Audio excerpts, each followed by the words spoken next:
So hello, Stacey. Thank you so much for taking the time to talk with me and to share the exciting news about your book and talk a little bit about your book with the Emerging EdTech fans. Thank you. I'm excited to be here today. I read the foreword by Alan, which, by the way, major props there. It's certainly a huge name in the EdTech world for a long time, and he seems to think very highly of your work. And then I read a bit of the first chapter, but I didn't want to go too far because I love the idea of having and I'm looking over here at the book on the iPad, which of course had to go off for a second. Just even the chapter titles are a great segue into conversation. But I got to say, I get such a good feeling reading the book. You've done such a good job of something I struggle with, which is helping people get that, when tech can be a gateway to letting teachers be more human and do that thing that only humans can do, understand relationships and, look at a kid and say, hey, something's not quite right there. Can we kind of figure out what's going on with them? And you've done that so effectively. So I'm really excited to learn more about it, to share it, to read it.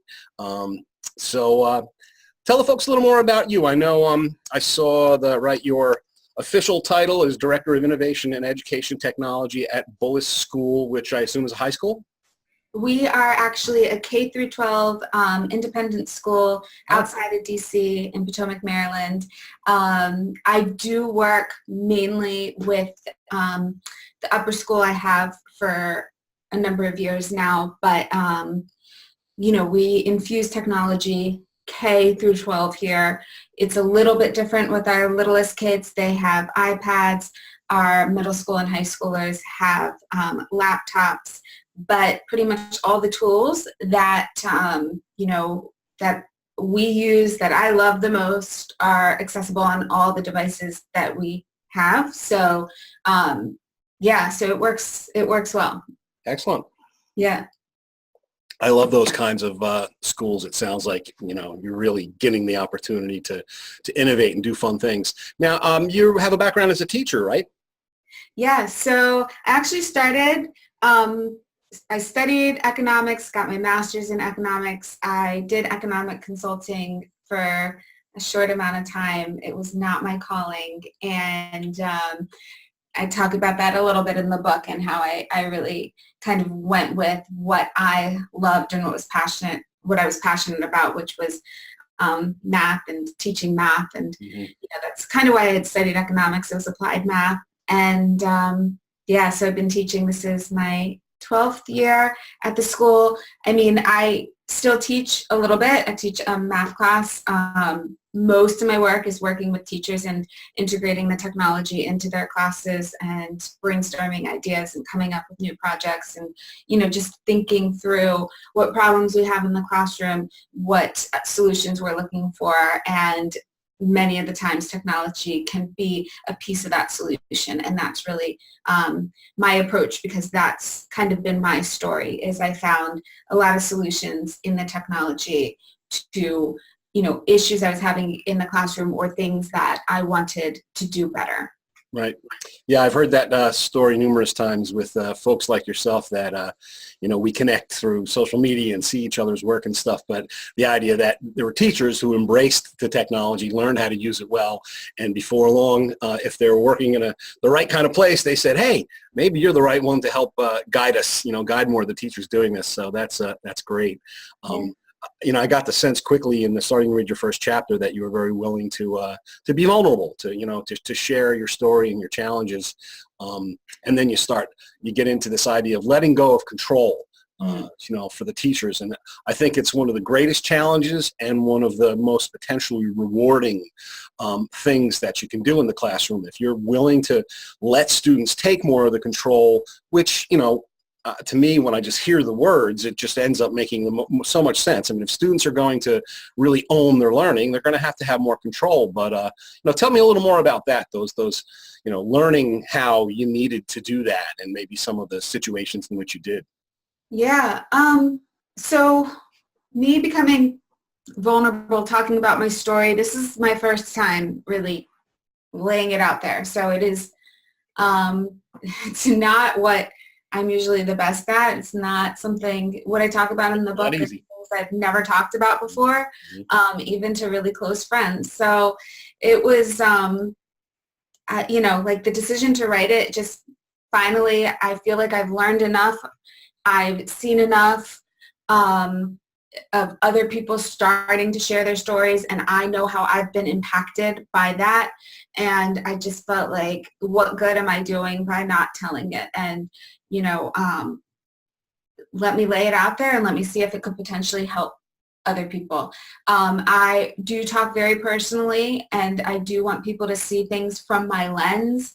I don't necessarily think that people should, you know, I don't think 100% of the book is going to resonate with everybody, and I don't think it should be. And I don't think, I say this over and over in the book, is that I'm going to share with you what has worked really well in my classroom, and I'm going to share that whole story with you.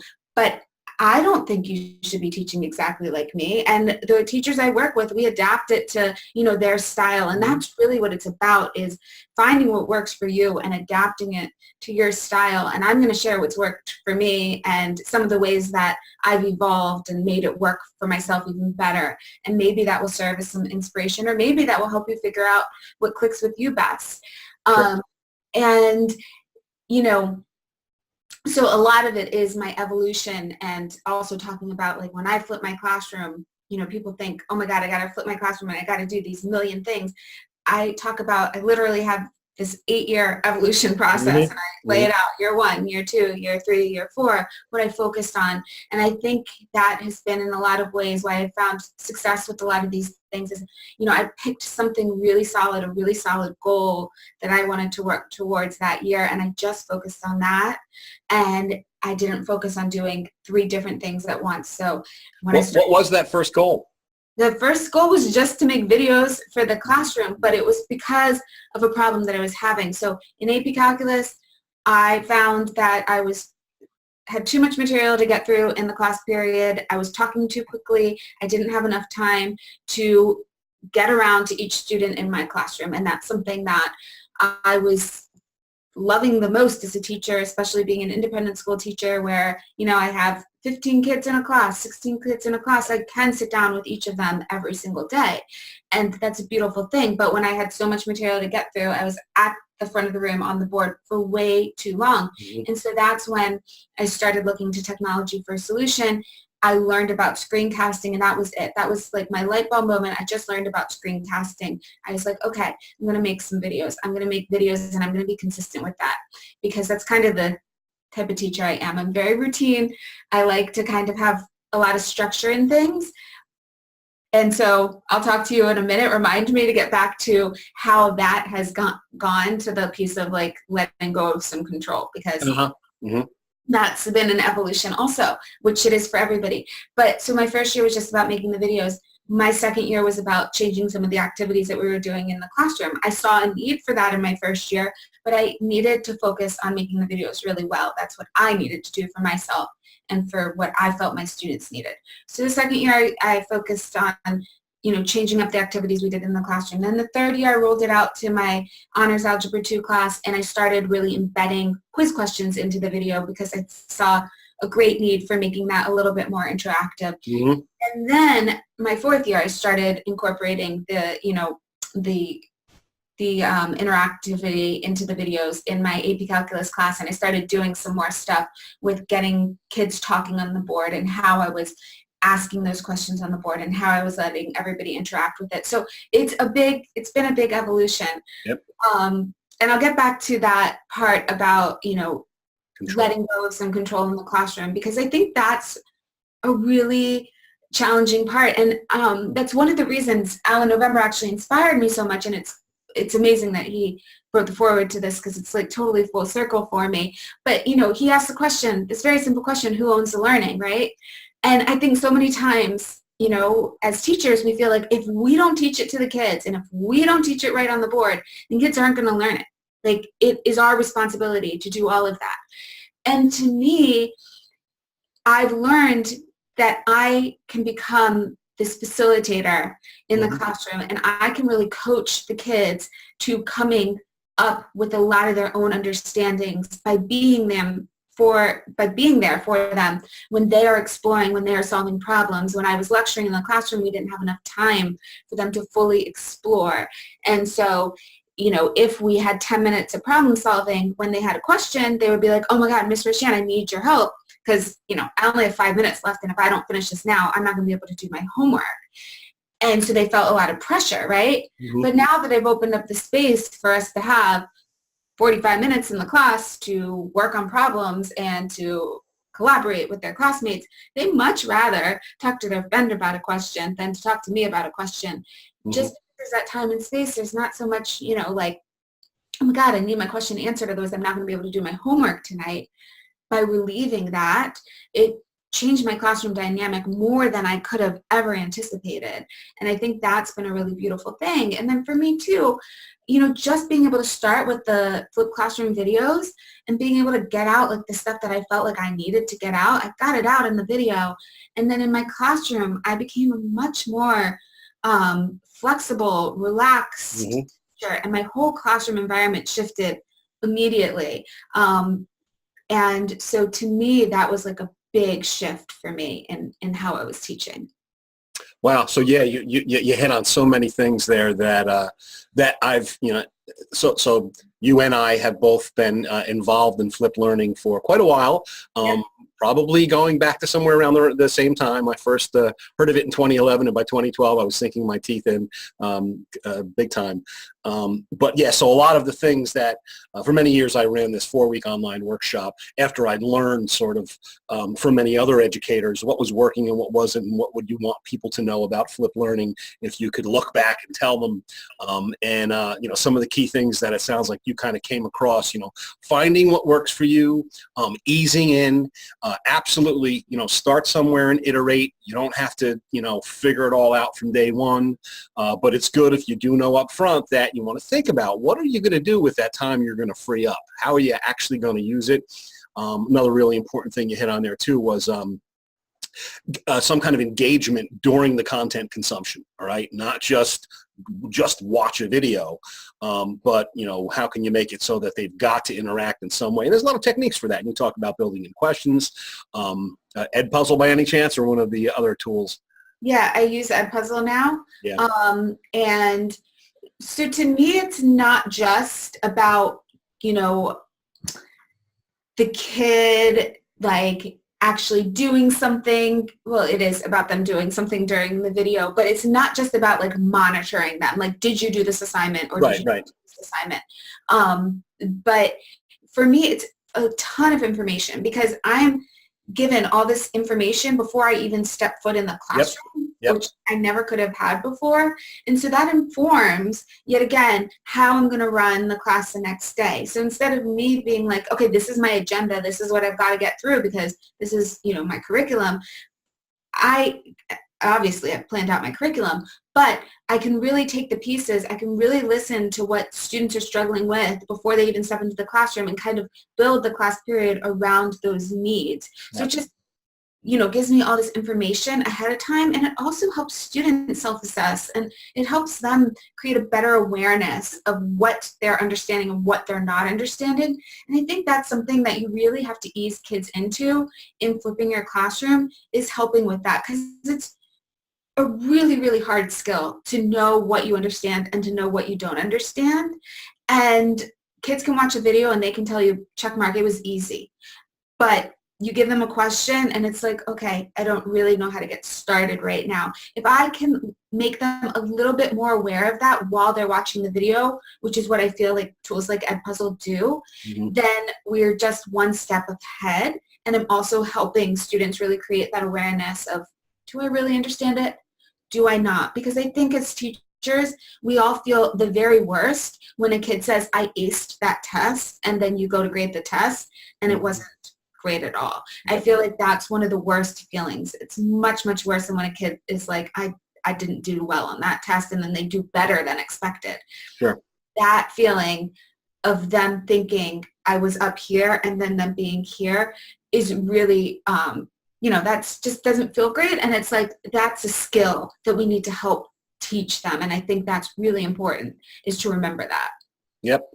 That's one of the reasons, one of the first techniques along those lines that I learned, and I liked it because it was low tech, so that if people didn't have the tools of the time, was Crystal's Crystal Kirch's whisk technique, right? Watch, summarize, question. So for anybody listening that hasn't come across that, the idea is after somebody consumes some kind of content, even if it's text materials, but whatever it is, if you can have them summarize that and you decide what that summary entails, is it 2 paragraphs, is it 2 pages, give them guidance, and then ask a question. That's one of the great parts, and which always, makes them a little nervous at first. Oh my God, what do you mean ask a question? But, get the students to think about, did the material make you curious? Was there something you didn't get? Or if I was going to quiz you on the material, what might I ask? Mm-hmm. And just like you said, you look at that feedback before you go into the next class, and now you've got a real good sense who gets it, who doesn't get it, and sometimes it's a blast because they ask some really interesting questions. So now one of your chapter titles is The Perils of Perfectionism. So you want to tell us a little bit about that? Yeah, I guess part of what I'm trying to do with this book is to talk about, again, from my personal experience, I really was that perfectionist and introverted student. So I talk a lot about what it felt like for me to, what participation meant for me. For example, I wanted a lot of times to participate in the discussion, but the thought of raising my hand, the thought of having to answer on the spot and be real quick, which I never was, I still am not. I'm a great analytical thinker, but you ask me to solve a question like this, I can't. And a lot of,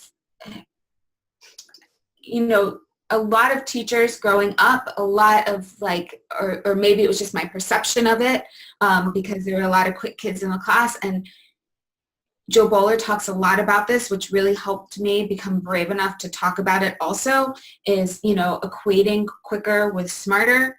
And so that hand raising, that perfect student of knowing the answer quickly, all of those things, I oftentimes didn't quite know how to navigate. I didn't feel like I was measuring up in a way. So even if I was getting A's on tests, I still didn't feel like I was as smart, that I was, because I wasn't as quick as some of my classmates.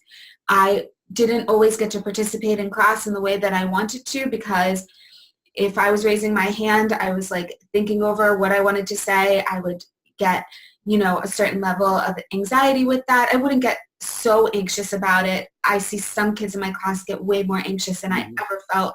But I'm just hyper aware of those things. And so those are problems that I wanted to address in my classroom, and also to help students rethink what the perfect student means, and to get to know them well enough to be able to have some of those conversations. Because I think for me, that was a big problem, was my understanding of what the perfect student meant was something that was unattainable, and it manifested in unhealthy ways for me. And so I think that a lot of our kids, teenagers that are trying to figure themselves out, trying to assert themselves, they're struggling with many of the similar things. And so I just want to help people who maybe haven't had this perspective gain that perspective, or just this understanding of kind of what I went through, and I see many students going through also. And so that is kind of a theme that I talk a lot about in the book, is empowering student voice. And it goes back to that kind of hand-raising thought, and that quicker, and the processing time. And so flipping the classroom has certainly been one solution to that. It kind of, give students information they need, give them time to sit and think about it, and they can bring a whole new voice to the class discussion. But also tools like Pear Deck that have allowed me to ask a question, to allow everybody to respond from their own device at a pace, that suits them. I mean, I still will move on, so not everybody will be able to finish everything they want to say in that time, but giving them more time and space to respond, and then still pulling that up to the projector on the board and having a real class discussion about it. So the kids who are really vocal, that's going to be their time to shine. With the kids who kind of needed that extra time to process, maybe they had the time, they could type something, they could write something on the Pear Deck, and then when we talk about it on the board, they'll be able to talk better than if it was just coming at them real quick. And then the kids who are just, more, who aren't the ones who, they do better when they're writing, when they're typing, when they're drawing, I can hear from them in a different way than I ever would have been able to before, because we still project it on the classroom projector and we talk about all the responses. And so, to me, that's been a really, really powerful, Pear Deck's been a very powerful tool in helping me rethink some of those things and giving me a way to kind of get away from the hand raising that makes me uncomfortable as a teacher. And again, these are things that have worked for me. Some people do things totally differently and it works really, really well in their classroom. But for me, this was a major goal of mine and something that I've been able to accomplish using a tech tool. And then if we get to the perfectionist of I was thinking that the right answer was the perfect way. But again, in Pear Deck, I can project all responses anonymously, which I really like. So we can talk about all the answers, but it doesn't call any student out. Mm-hmm. But I do talk about the incorrect answers, and I make it a point to talk about those incorrect ones and to show them. And then we problem solve it and we talk about what went wrong and how do we fix it and how do we learn from that. And just bringing that awareness that making a mistake is part of the learning process and there's nothing wrong with that. And I'm talking about it right now because this was an important mistake and I'm really glad you made this mistake so that we could talk about it because other people do the same thing. And this is just going to help us understand it on a deeper level. And so those are kind of the reasons that I really got into my personal story, because I think it will help people understand, really the latter part of the book of what tools I've implemented, that why I did is really, the story I think helps frame that. Yeah, definitely. And again, it really goes to that idea of, technology used well in the classroom can empower. It can empower students to do what they can and should be doing in the best situations and teachers to do what they can and should be doing. And it's not about replacing anything. So we still seem to have a long way to go to get to change that perception that some teachers have of technology and what you can do with it. I really feel like, what we call analytics is really just feedback that informs the student, informs the teacher, and can really, as we talked about at the very, very beginning, can really change the types of relationships that we can have with our students because we can understand them on a much deeper level. And some of the kids who are the quietest ones in my class, and we've done a flip grid activity, all of a sudden they talk and they don't even have enough time within the time frame that I allow in the flip grid. Mm-hmm. And it's amazing. That's been one of the most amazing things to me. I thought the kids who were shyer, that they just, in the flip grid, that it would be uncomfortable for them. And I've seen some of them wow, their voice really shines in that moment. Mm-hmm. And maybe it's just because they had more time to process and think about what they wanted to say. Maybe it's just that for so many of us who like to talk a lot on social media and on Twitter, sometimes it's easier to tweet, even though it's going to hit thousands of people, than just speaking up at a faculty meeting when it might only hit 20 people, So it's at the same when you're put on the spot, it can be a challenge. Yeah, exactly. So I love this chapter title because it's so concise, yet it immediately opens the mind to a whole mess of thinking, and I think it says a lot. So pedagogy, you have the title pedagogy and an arrow to tech. Yeah. Tell us a little about that. Yeah. So it's funny because on Monday, I'm actually hosting the TLAP chat. And that's one of the questions that is coming up. What does this mean to people? Because it's, to me, it's kind of a play on a lot of things, pedagogy over tech, but also it's a greater than sign. So math teacher, I'm yep. I thought it was an arrow. It's a greater than sign. I know. That's even better. See, that's what it means to me. But I know people are going to read it in different ways. But that was kind of what it meant to me, was the pedagogy over the technology. The pedagogy is greater than the technology.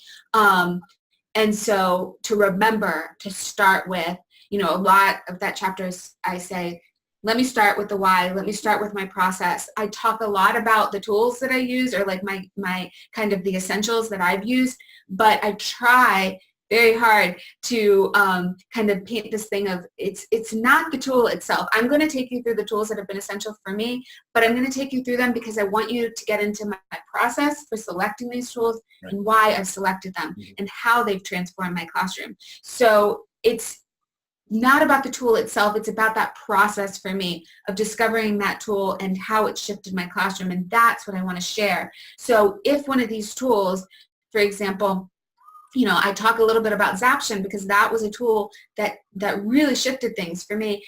And then Zaption. What was that? Oh, Zaption, right. Yep. But then I found Edpuzzle, right? And so even if one of these tools goes out of style, and for sure, this, it's a print of a book, and these tools are going to change, and yep, these tools are going to go, and we see it all the time. They come and they yep go.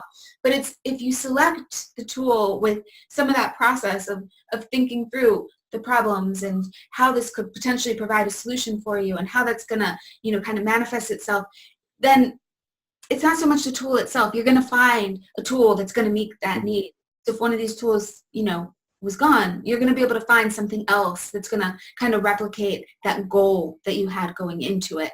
And so that's really my goal in that chapter, to explain, that why piece and right, what bigger goal I was trying to accomplish. Even when, I'm working with teachers in all different subjects here so many times, and anybody who's a tech coach or a tech director knows this too, that so many times people come to you and they're like, I saw this Flipgrid tool, it's really cool. I'm doing this next unit and I want to use Flipgrid. And then you start talking about what that project is and what your goals are for that project, and you're like, you know what, Flipgrid's just not the solution right here. I think this other thing would actually really work better for you. Or if we want to use Flipgrid, maybe rethinking that whole assignment and not just tacking Flipgrid onto it because Flipgrid look cool, right? So really getting into the whole project and thinking about how this whole thing can shift, I think is important. Yep. One thing I like to remind educators sometimes that one of the pros and cons about these free tools, right? Certainly the big pros, they're free, but many of them are free or freemium, right? There's, use this much of it for free, and for a little more you can get more functionality. But we have to remember that a lot of those companies, if they just keep offering, companies or individuals in some cases, offering a free tool forever, they're probably not going to be able to survive that long. And while so many teachers are not paid that great, if you can come up with, because some things are, $12 a year or $15 a year, think about maybe, scraping up a little money to sometimes get that extra functionality and help support if you really like that tool. What was I thinking next? Oh, you mentioned metacognition in one of the titles. So I'm curious. I'm a big fan of the many aspects of the idea. One thing I'm always curious about is if teachers have discussions, and when you were in the classroom teaching, did you talk with students about the concept of metacognition? Yeah, I think that's something in the last couple years that I've really tried to think about more is, how am I helping students learn how to learn? And, making them more aware of the process for getting at their answers. It's like many times, and for us as teachers, hearing how a kid is going through a problem, working through a problem, is much more insightful than just seeing their answer, right? Right. And so helping students become aware of that also, which is, it's a really hard skill and it's a really hard thing to teach. But the more that we practice it and the more that we enforce it, I've found that, I've really been able to help students become more aware of that. And that's really what I've been trying to do. And so, I talk about some specific things, especially in AP Calculus, where we've even been able to replace some assessments with really getting kids at, taking things that we had learned earlier in the school year and especially in calculus, there's so much relation that happens even very early in the year between the concepts. Something that you did early in the year that now you can do much more efficiently. So I asked them to find some questions that they had done earlier in the year and to map it to something that we're doing now and to make that connection. And can you solve it more effectively? Or can you just, kind of relate the two things? Or even if it's like a graphical interpretation and now we've learned the algebra of it, can you relate those two things? But what's most challenging in these tasks, and again, this is AP Calculus, so it's way up there, right? But I'm not telling the kids what topics to pick. I'm not telling them which questions to pick. And so them being able to go back and them being able to make those connections is really big.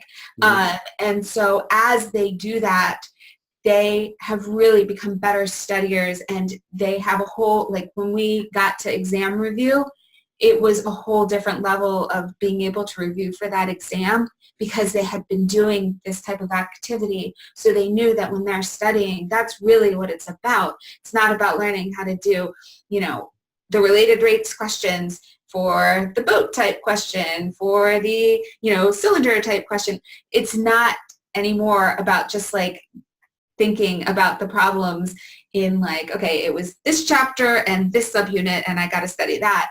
But it's really about relating the topics in that way and for them to, make those connections between the topics all year long and for them to kind of have to do a lot of that legwork and for them to pick the problems and kind of, I'm obviously there and we're working on this together. So it's not just them doing it, but that process of being able to do those things and also reflecting on their growth.